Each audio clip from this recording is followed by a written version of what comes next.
Hello everyone and welcome back. We just got the latest roadmap roundup, and with it we have some changes to some of the cards for 4.1.1, some cards changing to committed. We also have some retroactive additions for a few cards for 4.1.0, and then we have some new cards that have been added, some very interesting ones by the way, for I'm assuming the next patch, so probably 4.1.2 or 4.2, whatever they decide to call it.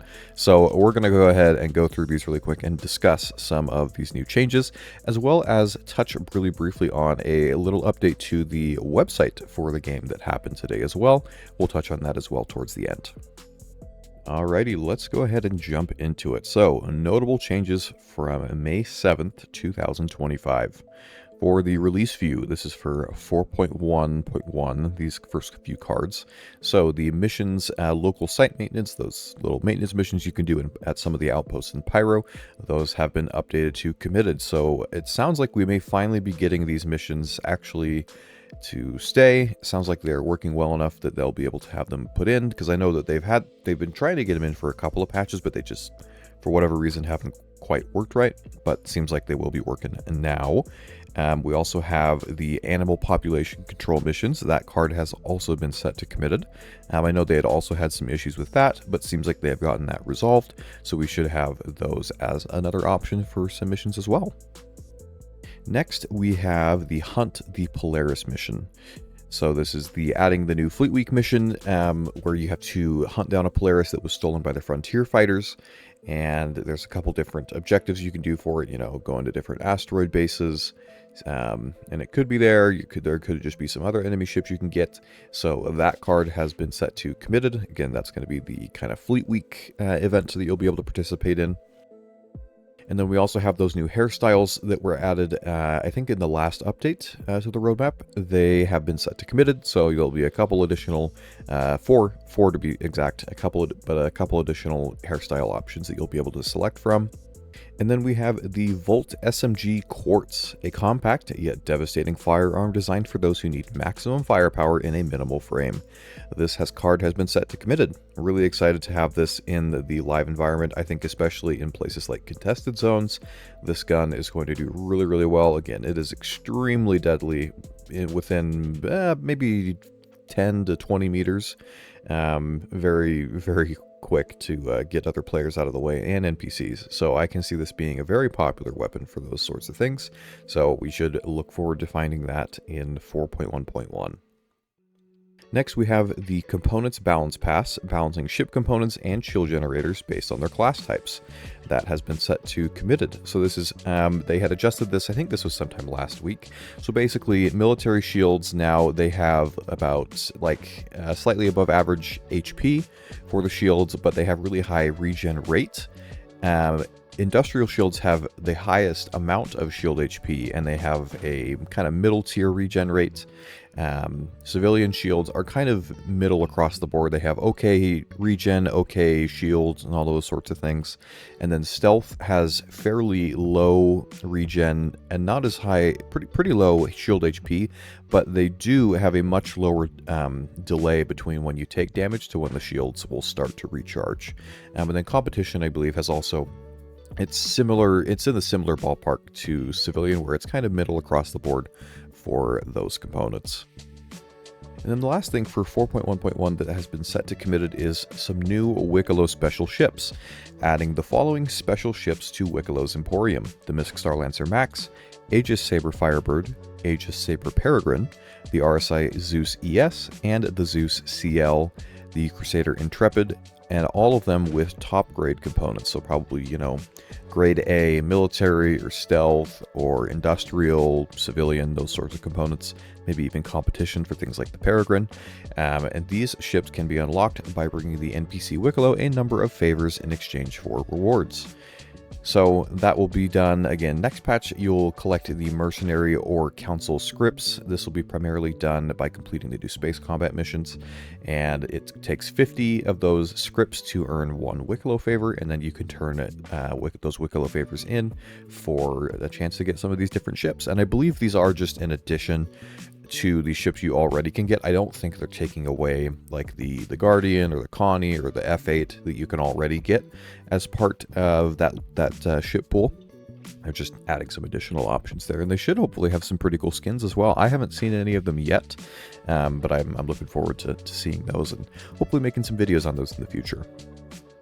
Now next, really quick, we will just go very briefly through the Retroactive 4.1 cards that were added. So there was the Armor with Horn and String Wicklow special. That's just the special Antium armor you can get from Wicklow. There was Item Recovery Tier 0. The Collision Physics update, which makes it so an Aurora can't just destroy a Polaris in one hit anymore. And then we have the Heavy Fighter Archetype Balance Pass, the Grenade Launcher Balance Pass, the ship and vehicle updates such as adding the side elevators for the Caterpillar, removing the 300i cargo railing to allow for better cargo gameplay, and adjusting the SRB fuel storage, and some further Hornet and Starlancer Max flight mass changes. We had the ship turret updates where some of the bigger ships that maybe didn't have any or very minimal pilot weapons got some adjustments. So the Reclaimer, Carrack, the Valkyrie, things like that. And then we had the first round of the Wicklow special ships that were added. So that would be the F8, the Special Polaris, the Scorpius, the Connie Taurus, the Guardian, the C1, and the C1 Spirit. So those should still be there, and you should be able to get those again. So now let's get into the additions for the progress tracker for this week. So at the very bottom here, we have listed, we've made a few additions to the progress tracker, which you can review below. Just a reminder, when progress is on a deliverable is marked as complete, it doesn't necessarily mean it's ready for release. It may still require downstream support, transition to another team for further work, or additional steps before completion. And we have 5 new items that have been added to the progress tracker. So I'll list them really quick here, and then we'll kind of go through them a little bit more and take a very brief look at the progress tracker. So first we have a new redacted sandbox activity. So this is another one. The first one we had was the Hathor, the whole Hathor loop with the PAFs and the OLP and all that. So it sounds like we are getting another new sandbox activity, and to go along with that, a new sandbox location, and these are all redacted, by the way. And then third, we are getting radiation gameplay. So I'm assuming that whatever this sandbox activity ends up being, it will be something that has to do with radiation. But very, very cool. I know that they had shown that off. I think it was maybe 2023 CitizenCon, but it's been a little while since they've really talked about radiation. So it sounds like that we'll be able to get that, and hopefully it doesn't require, too much. Maybe it's not considered a new feature, so it wouldn't massively destabilize things while they're trying to fix things up and make things more playable. And then after that, we have a new redacted vehicle and a redacted creature. So very, very interesting additions there. So I would assume these are probably all going to be things that we get in whatever patch comes after 4.1.1, probably 4.1.2, maybe 4.2. We don't quite know yet. They haven't said in regards to that.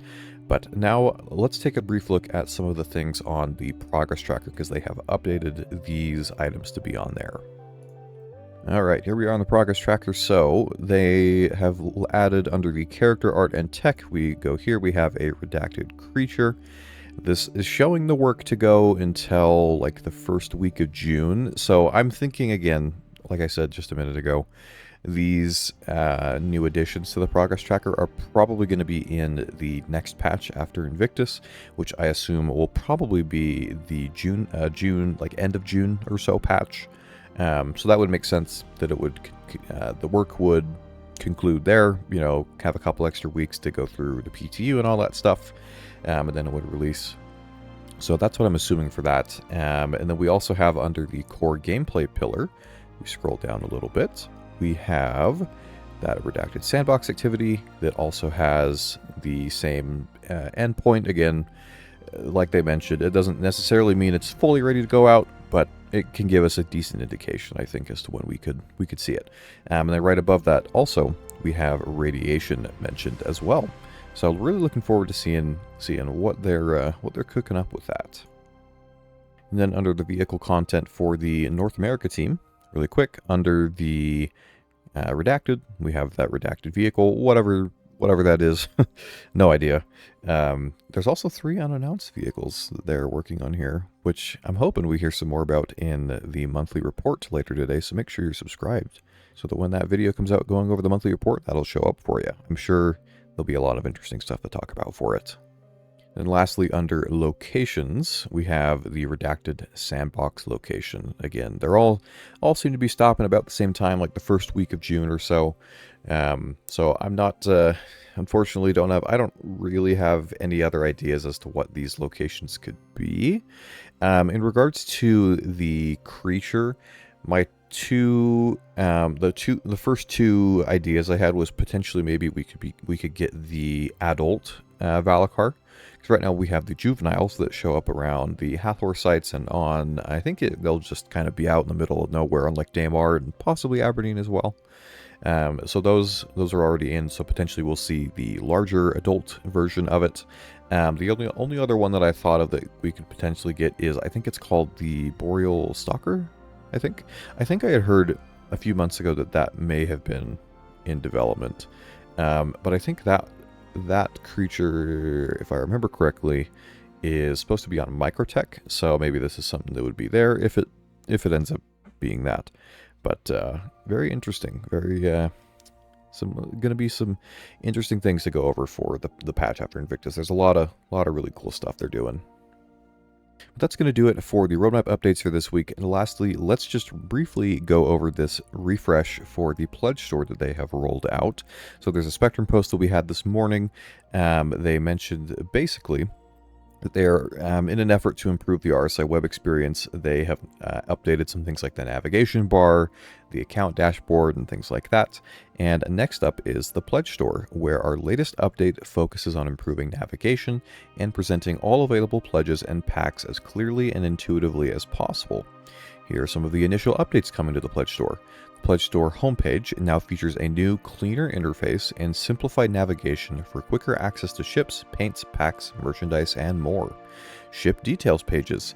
We've restructured how each ship is presented to better highlight its role, focus, and what's included in the pledge.